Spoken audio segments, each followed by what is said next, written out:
حضور صلی اللہ تعالیٰ علیہ وآلہ وسلم غار حرا میں تشریف لے جایا کرتے تھے. کئی کئی دن کا سامان کھانا وغیرہ لے جا کر آپ غار حرا تشریف لے جایا کرتے تھے اور اس میں اللہ تبارک و تعالیٰ کی عبادت کرتے تھے. حضرت خدیجہ الکبریٰ رضی اللہ تعالیٰ عنہا آپ صلی اللہ تعالیٰ علیہ وسلم کے لیے کھانا بنا کر وہاں لے کے جاتی تھی. اللہ اکبر. اگر آپ ہم میں سے جو عمرے یا حج پر گیا ہے وہ اگر مکے میں جائے اور جبل نور کو دیکھے، کتنا بلند و بالا وہ پہاڑ جس میں غار حرا ہے، حضور صلی اللہ تعالیٰ علیہ وسلم اس میں اللہ تبارک و تعالیٰ کی عبادت کیا کرتے تھے. تو حضرت خدیجہ الکبریٰ رضی اللہ تعالیٰ عنہا اس بلند و بالا پہاڑ پر سرکار دو عالم صلی اللہ تعالیٰ علیہ وسلم کے لیے کھانا لے جایا کرتی تھیں.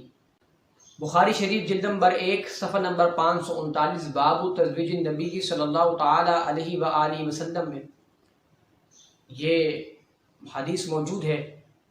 اس کے راوی حضرت ابو ہریرہ رضی اللہ تعالیٰ عنہ ہیں کہ جبرائیل امین علیہ الصلوۃ والسلام سرکار دو عالم صلی اللہ تعالیٰ علیہ وآلہ وسلم کی بارگاہ میں حاضر ہوئے اور عرض کی، اے محمد صلی اللہ تعالیٰ علیہ وآلہ وسلم، یہ ختیجہ ہیں جو آپ کے پاس ایک برتن لے کر آ رہی ہیں اور اس میں کھانا بھی ہے.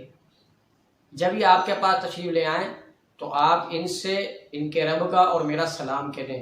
اللہ اکبر. کیا شان ہے حضرت بی بی خدیجہ الکبریٰ رضی اللہ تعالیٰ عنہا کی کہ رب تبارک و تعالیٰ انہیں سلام فرما رہا ہے، رب تبارک و تعالیٰ انہیں سلام بھیج رہا ہے. اللہ اکبر.